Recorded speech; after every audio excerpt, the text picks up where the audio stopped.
and welcome to Every Season Counts, the podcast. The place where we're going to have fun and raw chats about all things faith and life. So pull up a pew, grab a coffee, it's going to be so much fun.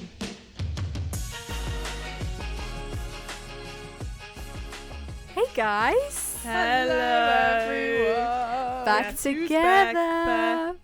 Back again. Jedward's back.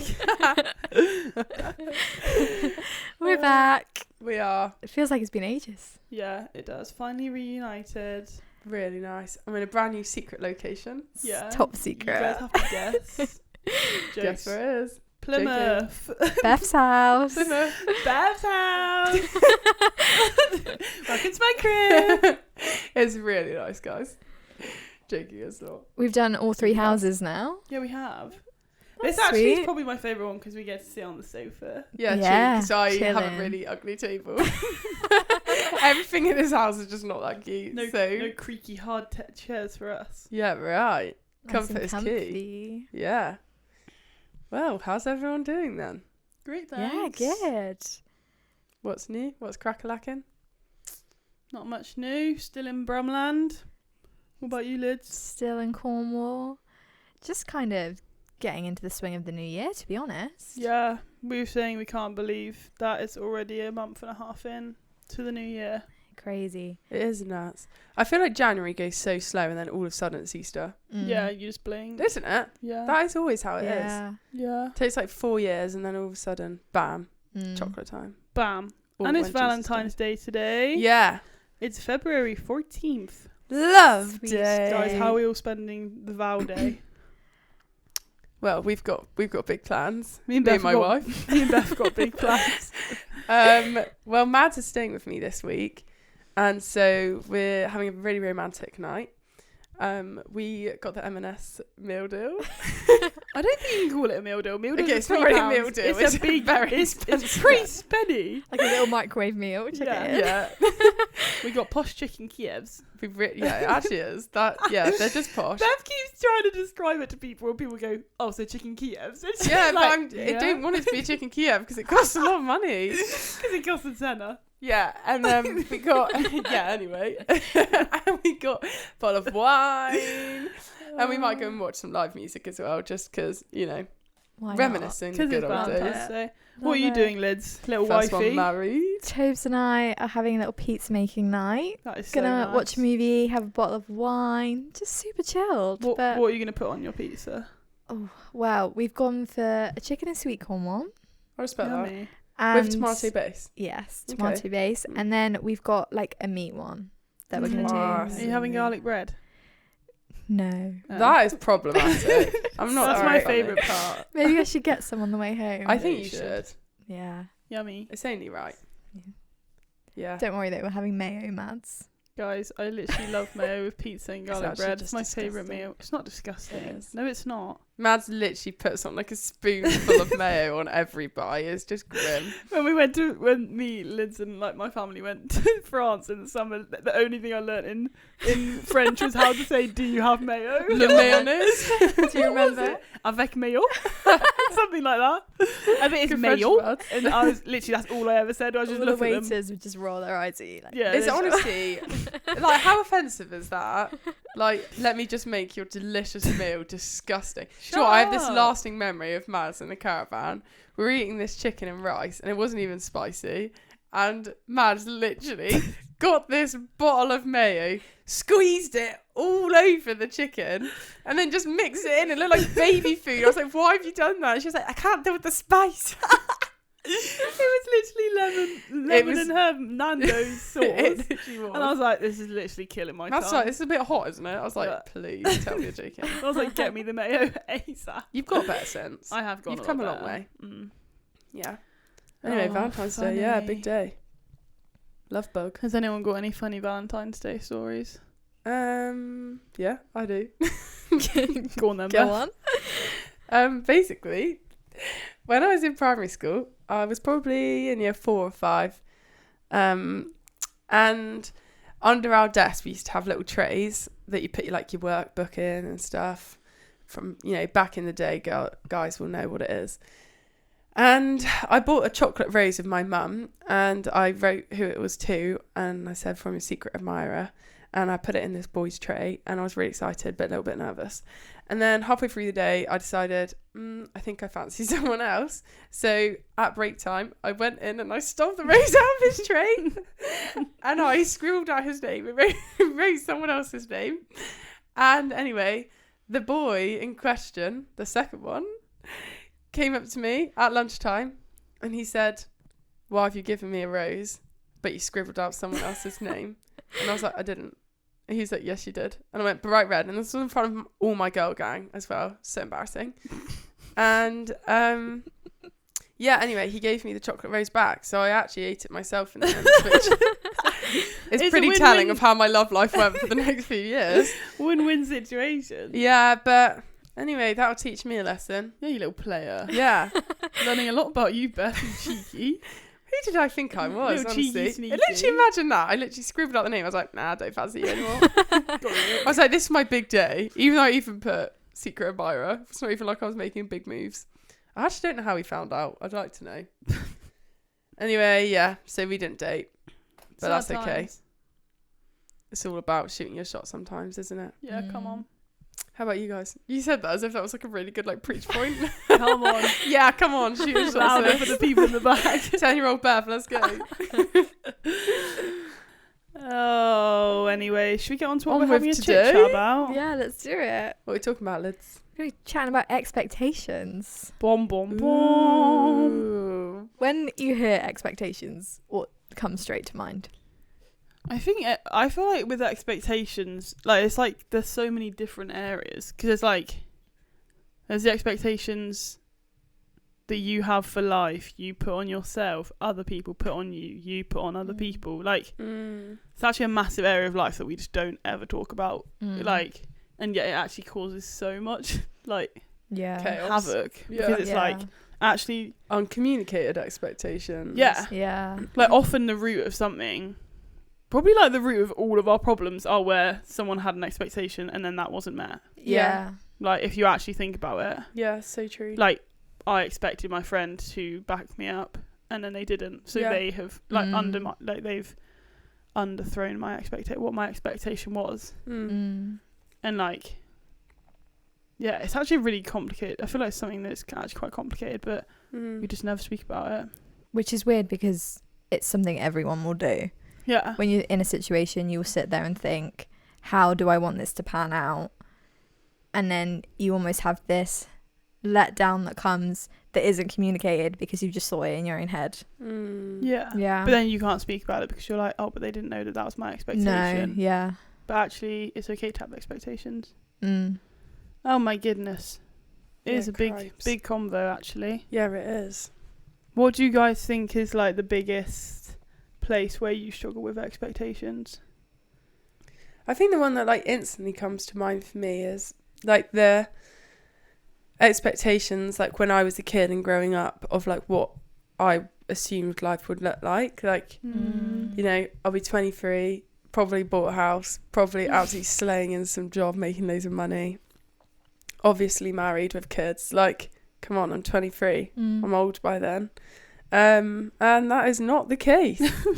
And I think, yeah, I don't know, it's interesting because we were saying earlier, like, I think it's not how we expected, but it's so sweet in different ways, in ways that I would never even have imagined. And I think that's like classic God, is that we make all these plans and he's like, nope, but you can have this instead and you'll prefer it anyway. Yeah. And so, yeah, I feel like that's the main one for me. Do you ever feel like because of those expectations you put on yourself when you were like 16 and you're like, yep, this is where I'm going to be at 23. Now you're here at 23 and it's very different. Do you ever look back and like feel disappointed in that? Great question, Lydia Lee. I think sometimes, yeah, to be honest, like I am sometimes like, oh gosh, like I just thought it would be different, or I thought I wouldn't be in loads of debt from uni, or like whatever it was.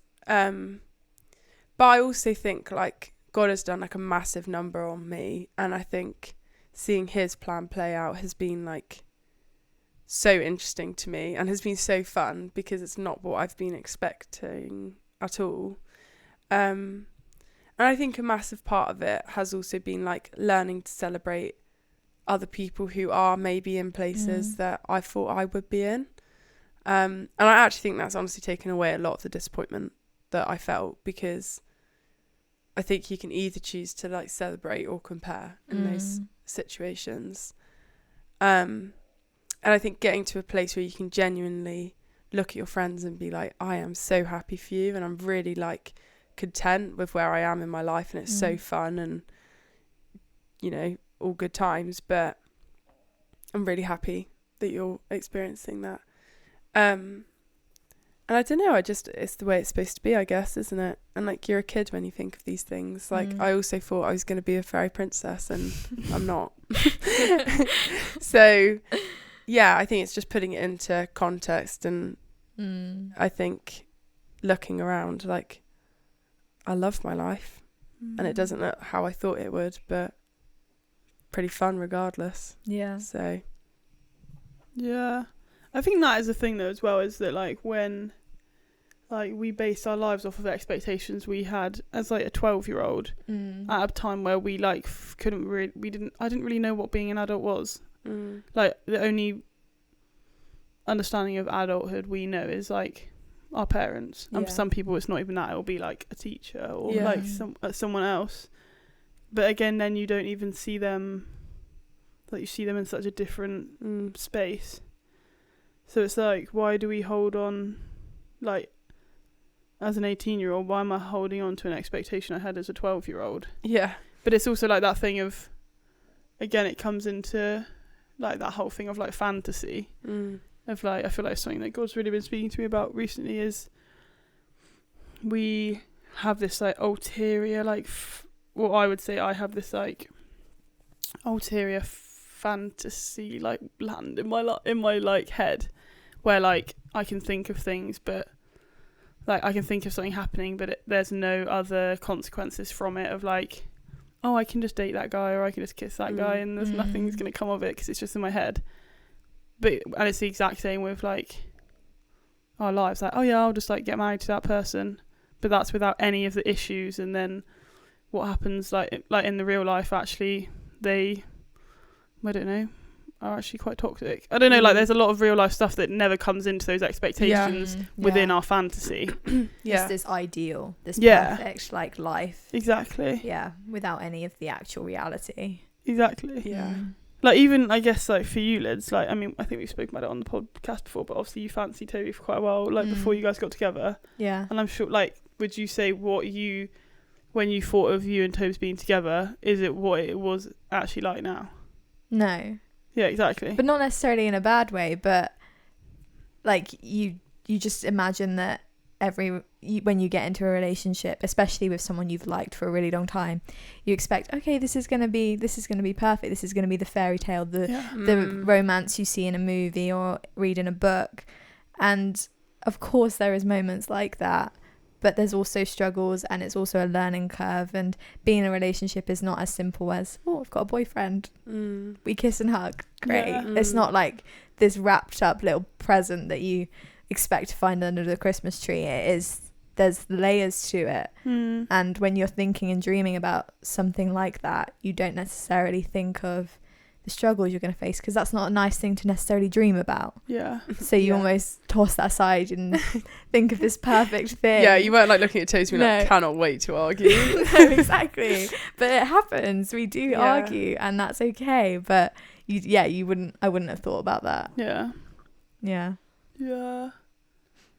that is so interesting. Like, even looking at how media influences like our expectations of like dating, or of like what life should look like, or how it should look to be a young person. Like, should you just drop everything and sell all your stuff and go traveling for 4 years? Like, because that's what everyone else is doing. So seems like the right thing to do. Or should you stay rooted in what you're doing? Like, like you're sold all of these different versions, like of people living their life fully, and that's good for them. But I think you really have to just get like real with God of like, where do you want me? Like, you can look at 10 different people on Instagram in 5 minutes doing completely different things, and you know, none of those 10 things might be what's actually gonna bring you like contentment, or is gonna be where God actually wants you to be. Yeah, it's interesting, isn't it? Yeah, I think it's so, like, when you actually think about it as well, it's so crazy that before we even think about the expectations that other people put on us, actually we are in this constant battle of our own expectations of ourselves, how we should be like acting in certain situations, how we should be living our lives, how we're going to live our lives, how we believe we have lived our lives. Like, it's like it's literally all expectations. And like you said, Beth, men in a lot of the places, they're not like what you think it's going to be, but then in others it's like skyrocketed, like exceeding what you were expecting. Like, I remember being in sixth form and being like, I don't like, if people think that being a teenager is the best years of their life, I think that adult life is going to be hell. And actually I literally love being an adult. It's been like the best thing ever. Do you know what I mean? It's such a weird, I don't know, I just think actually when you properly dive into it in your head, it's actually so weird. Yeah, that is true, because even if you think of like expectations of your 20s, like everyone is like, yeah, it's the carefree years, it's like best years ever, like, and actually for a lot of people the 20s are really turbulent, and school years are really hard for people. Like, these things that we're sold as expectations of, then like, I know a lot of like young people I speak to are like, well, everyone says like, I'm going to really miss school when I leave, but I don't like it, and my friends don't treat me well or whatever. And because they've been told this is it, like this is the best time ever, they then freak out like why don't what I the heck think is that? coming after So this? stressful. Or like friends I speak to in their 20s, they're like, everyone keeps moving and there's no job stability and everything is changing, and suddenly you're an adult, and like there is so much fun and joy that comes with being in your 20s. Like, I love it, but also it's really flipping hectic and quite confusing and like not very consistent, I would say. I don't know if you guys agree or not, but everything's a bit everywhere and everything, which is so funny because you expect, I mean, I did when leaving school, you expect you're going to get into your 20s and life will just settle, and it's the complete opposite. Definitely for us right now. Like, I think, like, I agree, it's the opposite. People are moving, stuff is happening all the time, and my just expectation was it's just going to be life, and it's going to be smooth. But so weird. How do you think you actually deal with that then? Like, how do we like walk That's a good question. with like healthy expectations and like having expectations is good, but then actually it can sometimes be a bit of a like chains around you, like if you hold something too tightly, you're gonna definitely be disappointed. It's pretty cliche, but I think like it is the thing of just like holding things open-handedly, isn't it? Like, and I think having expectations of God is so important. Like, what we read of him in the Bible is still true for today. So like, expect that he'll move or shift things. Like, I don't think that's a bad thing. I think people sometimes are afraid to expect things of God in case they're disappointed, because we're so used to humans. But God just isn't like that. Like, if he doesn't do what we're expecting, he's still working for our good. And so I think like it's something that I'm actually really walking through at the moment in terms of like navigating the 20s, and there's someone drilling outside. It's really putting me off. Navigating the 20s and like not feeling thrown off at every corner, because I have felt a little bit like that. Like, I'm like, oh my gosh, I have to adjust again. Like, when Mads left, I was like, moved. Bye, kid. Like, adjusting to that, and then you know, uni changes again, and then Liz and Toby get married. Like, all of these like massive things which are amazing, and like really great things for people that you love, you're also constantly adjusting to. And I think like the only way I actually think is you just have to just get okay with things shifting and like get okay with the change, because I think if you hold on to things too tightly, you just get hurt in it, because like you can't change how life is going to go by how tightly you hold on to it. And I honestly have found like the more you let go, the more God will give you to put in the same space that you've let go. He's just so faithful. And I think we just have to trust him with the things that we lay down. Whether that is friendship or our job when things change, or just letting go of that control a little bit. I think so. And I think as well that it's like trying to appreciate the seasons that you're in, of like, because I think if you aren't, like, you want to appreciate where you are right in that moment, because it probably won't be like this all the time. But also, I guess being like acknowledging things are going to change and it's not always going to be like this. But I am so thankful that I get to like have this moment of like, I remember when like some of my best friends, Grace and Nath, they like came into my life. We got really, really, really close. Like I was like, I don't know how I've even done life like without knowing you guys. And then they moved away. And I remember like when they told me they were moving away, I was so sad. Like, but I think there was like this thing, I just remember like the Lord just like whispering like, Mads, like feel it and feel it rawly, of like, I remember this one day I was like, I grieved like hard, like, and I was like, I just want to feel this as much as I can. And I just remember I honestly was such a state, like I just was crying so much, like, but I was also like, there's such a beauty in like lament, because that means there's something was there to be lost. Do you know what I mean? And for me, like me moving to Brum, like I grieved moving from Cornwall, because Cornwall is so precious to me, and like I just had so many incredible people around me and I loved my life there. And exactly like you, Beth, like when I like moved, like that's because there's like space of value. And like actually what a sad thing that there's people who they move and they just don't feel anything about it. Like it's just like it is what it is. And like that's how it feels to like not, like there's something really, it's painful to pick up your roots, but actually there's something so beautiful when you've dug your roots deep. Do you know what I mean? Yeah, I remember saying that to someone, of like, because I always get really sad saying bye to my friends, like especially like when they don't live close and stuff. I'm really emotional goodbye.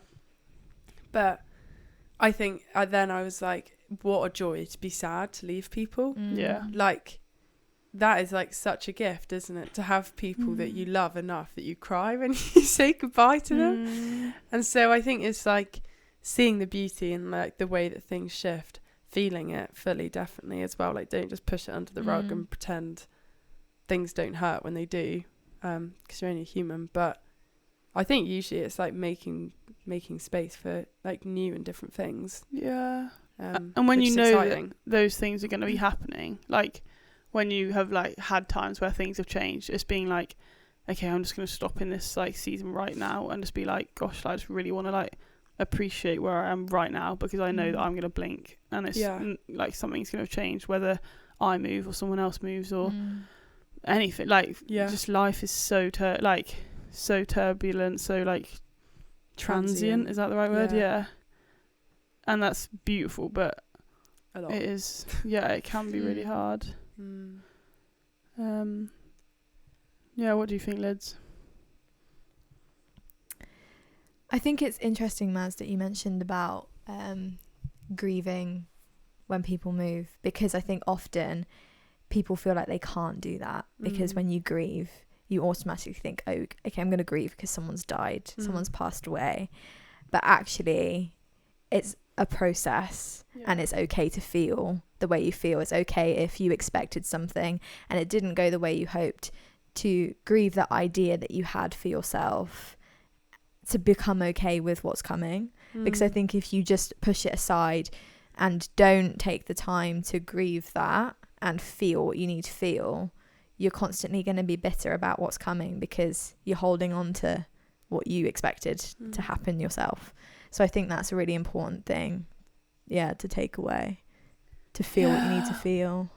It's such a hard balance because there's like, you never want to be like with anything that can be lost or like that you can, because anything in life will actually can risk losing it, but you never want to be entitled to being like, I'm entitled to this thing. No.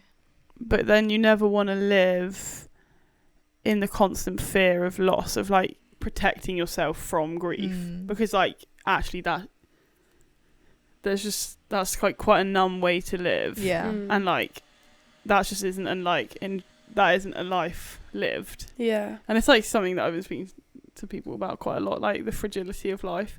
Because I don't know if anyone's we're gonna go into it, but I have watched the new series on Netflix called One Day, which we're not going to spoil it, but it honestly ripped my heart open in 25,000 pieces.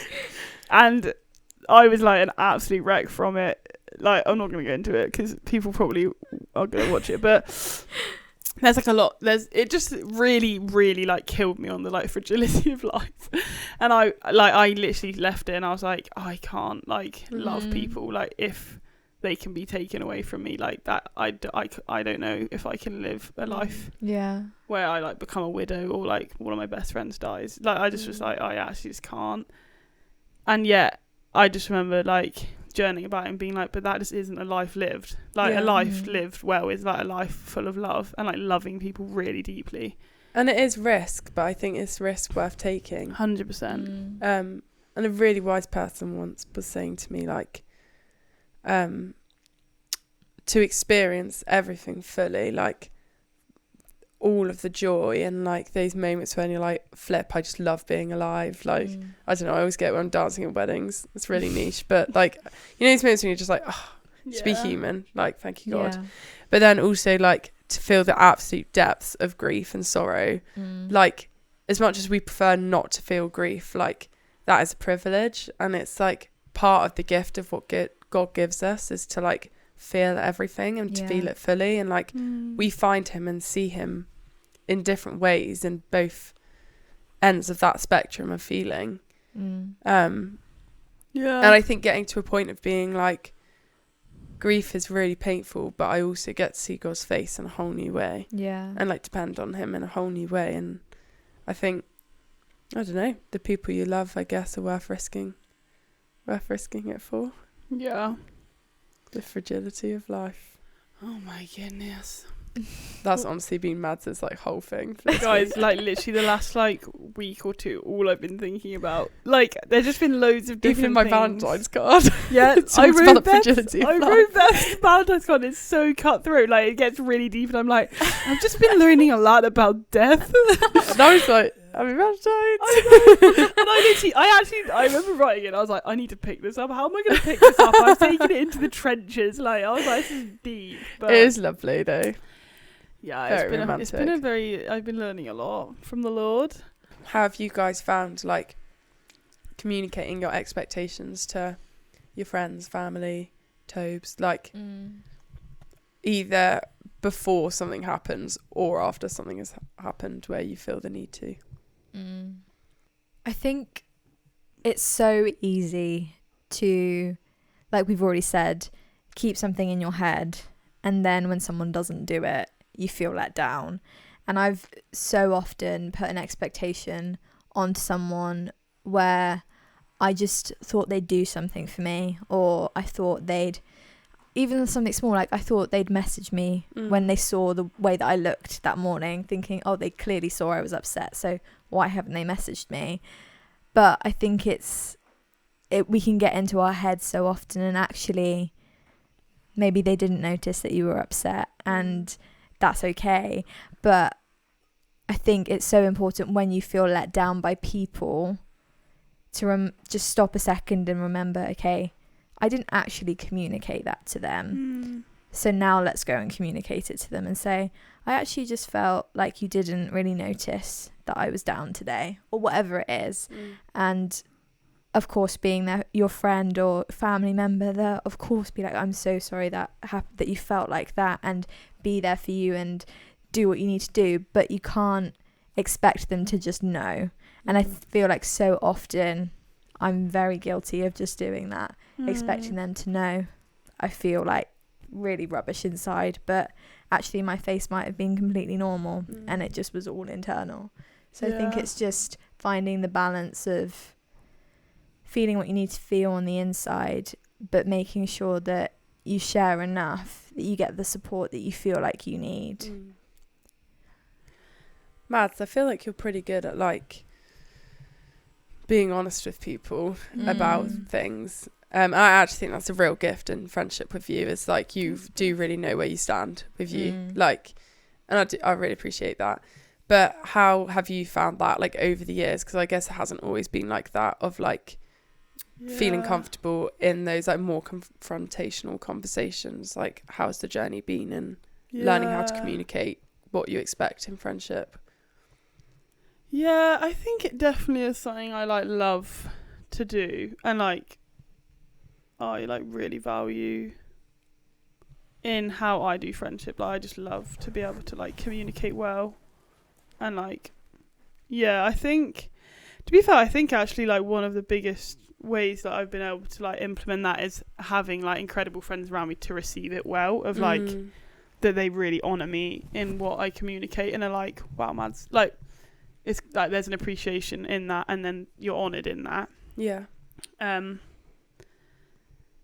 But then I've also had a couple times where, again, like, because then I think in communicating my expectations, I have an expectation of how those expectations are going to be received. Like, that sounds really weird, but like, where all, like, both of you and so many of my friends have always really honoured me in like what I want, like if I've said something or if I've like challenged people, or like even in the beginning of friendships, like I have like I've had a lot of conversations. I mean, we've spoken about it again in previous podcasts with like guy friends and stuff. But then I've had a couple times recently where actually like I've had an expectation, I've like cast the vision of my expectations, but my expectation of how that's going to be received isn't met, of like,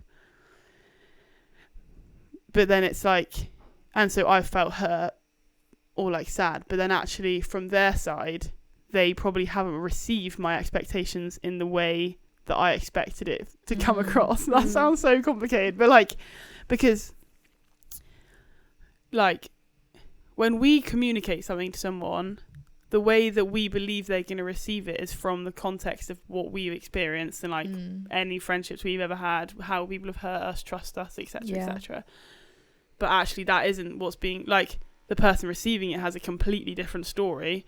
And so I've had it where in me communicating my expectations, or like me communicating the way I want to do friendship, people have like felt rejected, or they felt like, oh, like if Mads is putting like not a clause on our friendship, but like is me like, I don't know, laying it out in front of them. A lot of like, we would appreciate that, but actually some people with different stories and different friendship expectations, etc. Again, what their expectation is of that sort of conversation is actually quite negative. And so they're like, oh, and they like don't react again in the way that you expect. And so I just think it's really like, and that is such a work in progress. Like, you can't do that. Like, there's nothing you can do with that. And I think it's just about having the humility to be like I think actually for a while I probably like was quite prideful about being good at communication. That sounds really weird, but like I was like, oh yeah, I do this really well. When actually I maybe don't. And like there'll be times where I haven't done it well. And so like, expectations are crazy, guys. Like, if you actually start to like think about it in your head, it's so, because we live our entire lives through expectation. Like, even you walking into church or walking into a space, you have an expectation on how each person individually is going to receive you. Like, whether they're going to jump up and down and give you a big hug, whether they're going to be like, oh, you're right, mate, whether they're going to completely blank you. Yeah. Like someone Yeah. you don't know, you expect them to blank you, Yeah. or they expect them to not look at you, and so then if they came up to you, they've just shocked Caught you. you Do off you know what I guard. mean? Yeah, it's so Like weird. everything is based off, like, we would have had an expectation of how today was going to go, Yeah. how this conversation was going to go.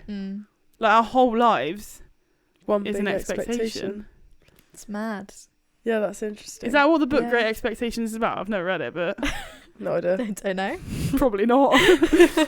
That's just made her own book. I'm going to rewrite it. Yeah. What do you guys think? Yeah.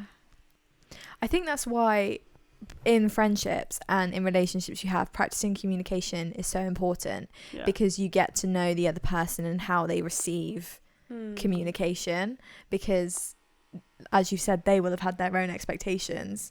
You can't change their expectations, they can't change yours.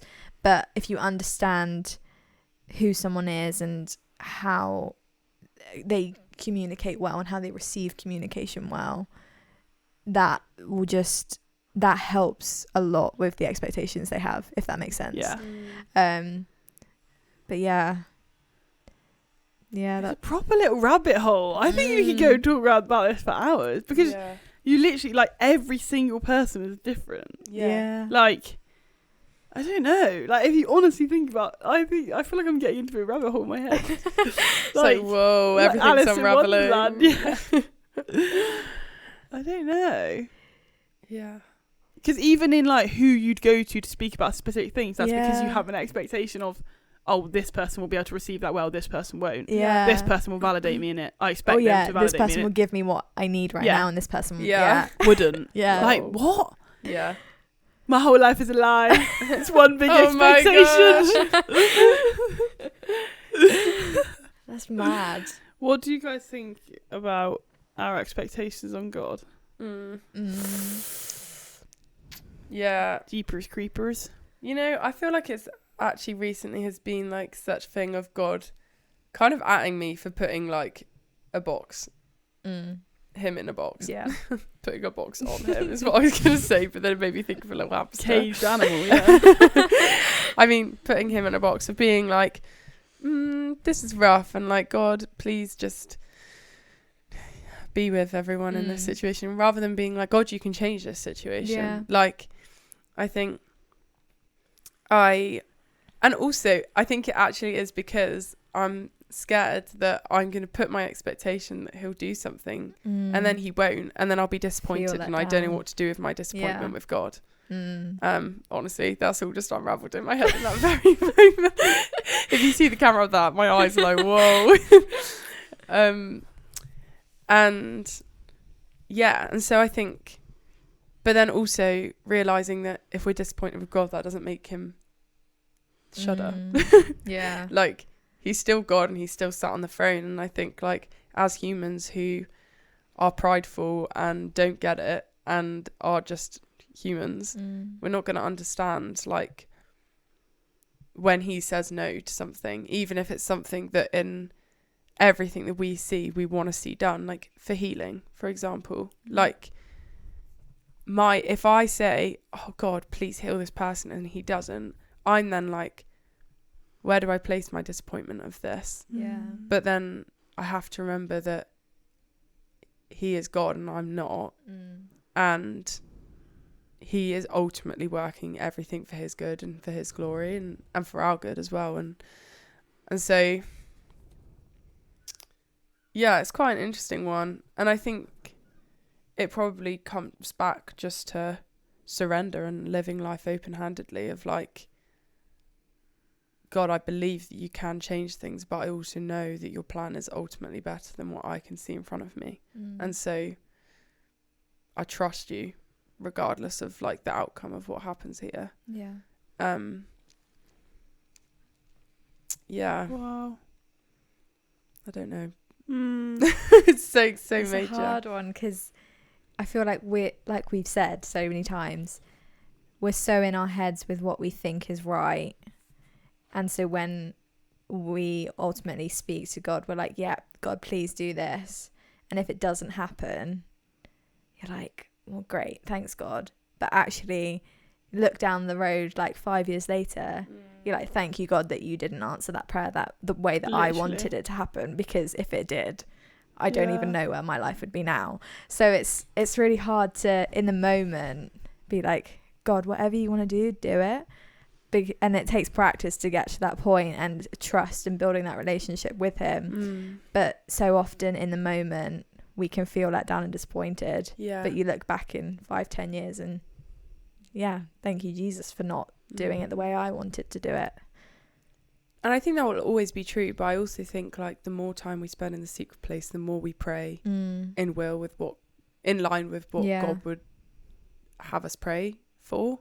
Yeah. You know, in terms of like, I don't know, I can't think of a specific example, but I just think like the more time we spend with him, we do become more like him. And so we pray more like him. And so I think like, yeah, there's so many things that I prayed when I was like 16, like, oh, please let me marry Zac Efron or whatever. Yeah. I'm not 16, I was too old. I was like 12. Yeah. But like, if everything I prayed for and God was just like a genie and was like, yeah, sick, do it, then like life would be absolute carnage. Yeah. Like, he is the one who's in control, and that's for a good reason.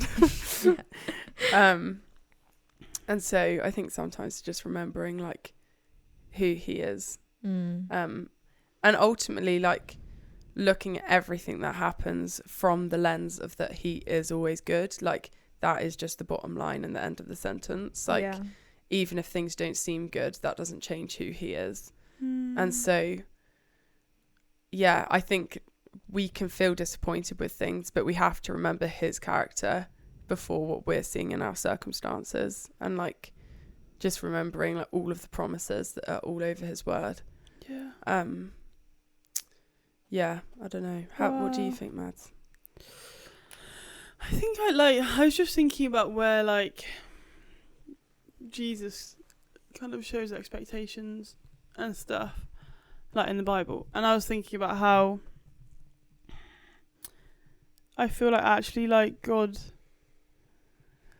I think as like a baseline, God doesn't put any expectations on us. Like, we often think we have to earn his love, like our expectation is that we have to earn his love, but actually I don't think he puts any expectations on us. But then as we become closer to him and like we learn his character, and he, like, even though he knows everything about us, he learns us from us, like from what we are showing him intentionally.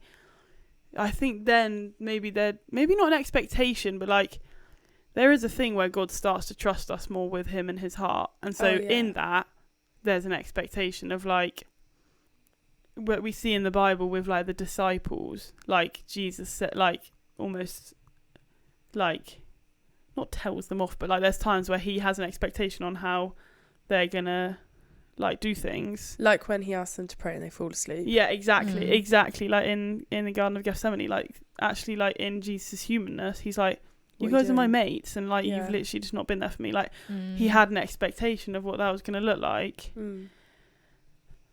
but like he always had such an openness to like what God wanted to do. I don't know what I'm trying to say. I feel like I'm verbally processing, but like no, I know what you mean. Like we're not, God doesn't inherently expect things of us in order to receive grace and salvation, but the more time we spend with him, the more he trusts us with bigger things. The Bible says that here, like, if you could be trusted in the small things, you'll be trusted in the bigger things. And it's like that thing, I think it's with like relationships. Like if I was like married, well, like with like you guys, I do have an expectation on how you're going to treat me, and I think it's a fair enough expectation of like, as you should. If you guys like betrayed me, like I'd call you out on it, 'cause it's like, well, my expectation is like we have a friendship to a point where where we gain trust. There is a standard of expectation of like treatment of each other, but then like someone new, like, and maybe that's what it is like you can't like expectation comes with like, it's like a privilege to be able to like place an expectation on someone. Do you know what I mean? No, that's true. I don't know how to say it. It's like no, I actually really know what you mean, and I think it's like when someone calls me out and says, Beth, like, I really thought you were going to be there for me, that's because like before I've been there for them. And Yeah. so, and like, that's the way our friendship is. Yeah. That's how it works. And so like, it's a privilege to be friends with that person. Yeah. And so when we don't meet the mark, which will keep happening, because that's just the way it is. But when we don't, it's okay for people to let us know. Yeah. And it's like the integrity to stay up to the bar that you've set. Of like, if you've set this bar within a friendship, you then need to like honour their expectations of keeping to that. But then if some like geezer walks in and I'm like, someone who I didn't even know their name, if I was like, why did you not give me a drink? They'd be like, what? Yeah, because bro, you don't know me. Like, I've not set a bar of expectation for you. Like, there's nothing to meet. Yeah. And I think it's also having the humility to apologise when you don't meet that. Yeah. Of like, not just letting things go because you think no one's noticed, but actually being like, hey, I said I was going to be there for you and be consistent, but actually I haven't checked in with you for a month. And so I'm sorry about that. Yeah. Like, and that doesn't make you any kind of person. Like, I think if anything, I really appreciate when people do that, when especially if I've been feeling a certain way and then my friend says to me before I can even say to them, like, I'm really sorry that I haven't shown up in that way or whatever. I'm like, oh, they really love me because they notice like these things before I have to point it out. And on the flip side, it's like also apologising for where you've placed an unfair expectation on someone, of being like, actually, like, I'm really sorry because I had an expectation on how you were going to react to that and you didn't. And it wasn't that you like dishonoured me in how you reacted, but I just had and I'm sorry that I placed you in a box. And again, I think we probably do that to God all the time of like, I had an expectation on how you wanted to meet me this morning, and because you didn't do it in the way I thought you were going to, I feel like I've now been telling everyone that God's been silent for the last 3 months when actually you've been showing up, but I've just been like, oh, like the page didn't flutter in the wind again. God's not real. Like, you know what I mean? And like, I'm not saying that in like, take that, like, I'm not saying that in a nasty way of like, obviously we have scenes where we can't hear God, but or we feel like we can't hear God, but I think a lot of it is being like, we sometimes don't recognise him moving because it looks different to like what we've known before. When we're like, I'm not responding in the same way, and then he's like, yeah, I know, I'm not trying to do that anymore. And we're like, God's not moving. He's like, I am. He's like, did you not see that? Just doesn't look exactly the same. Because that's just not who he is. He's doing his own thing anyway. Yeah, it's interesting. You could literally talk about it for hours. That's what I mean. It's big combos. So to wrap up this little episode that's been talking about a lot, well, we want to just do a little piece of advice each, if you will, or something to leave you with. I feel like we've given a lot of food for thoughts. Actually, to give some practical number. So, Liz, take it away. My would be to learn about your friends' ways of dealing with communication.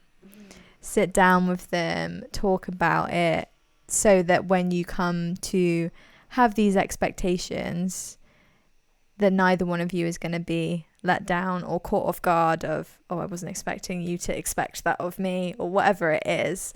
To sit down and have an open conversation of, for me, I really like confronting stuff straight up. For someone else, it might be, I actually really am an internal processor and I don't like talking about things on the spot. Just figuring out what your friends and your friendship groups and how they like to communicate, because then when you have an expectation, you're not expecting them to react in a certain way. You know, they're not necessarily going to react how I would react, and that's okay. But yeah, just learning about the people around you in your circle, I think, is really important and helpful, not only for them but for you as well. I like that one. What about you, Beth? I think the one that's sticking around, honestly, is like, don't be afraid to apologise to people you love when you miss the mark. Like, I think naturally we can kind of want to see not if we can get away with it, but actually we can be like, or if they don't bring it up, then I'll apologise to God for it, but I'll just try my best not to do it again. But I think we can make people feel so loved in recognising when we don't love them well, and to kind of make the intentional choice to say, I really want to not do that again, and so I'm really sorry. I think you'd be surprised. Cool conversations could come out of it. Yeah, it's good. Madeline? Maddie? I think mine would be like spending time. So I feel like I would be surprised if people listen to this and aren't like, oh, my days, my whole life is a lie. I've been expecting everything and nothing at the same time. And so like spending time praying, being like, God, like, where have I placed expectations on you that like aren't healthy? Where have I placed expectations on myself that aren't healthy? Where like, and even like if you're in specific friendships that are like really tricky, being like, is there anywhere that I have like placed, and like some expectations are healthy, but asking specifically like where are the ones that I've actually like gone wrong, or been like I'm asking for too much, or sometimes too little even. Like where, and just like really asking like the Holy Spirit to like go deep into you and like find out where you're like harbouring some junky expectations. I don't know. Yeah, that's really interesting. It's good. Yeah. Flip-a-doodle. Flip-a-doodle, mate. That was a big one. It was. I need to go sit in a dark room for kind a of bit. an unexpected big one. I didn't really I start know. out thinking that was going to go the way it did. Yeah, it's what I good mean. though. But it's been sweet. Yeah, it's been good to chat, guys. See y'all soon for the next one. Happy Valentine's Day. Happy Yeah, Valentine's. go find someone to love. To love. The love doctor's calling you. Anyway. Oh, Have a great day. on that note.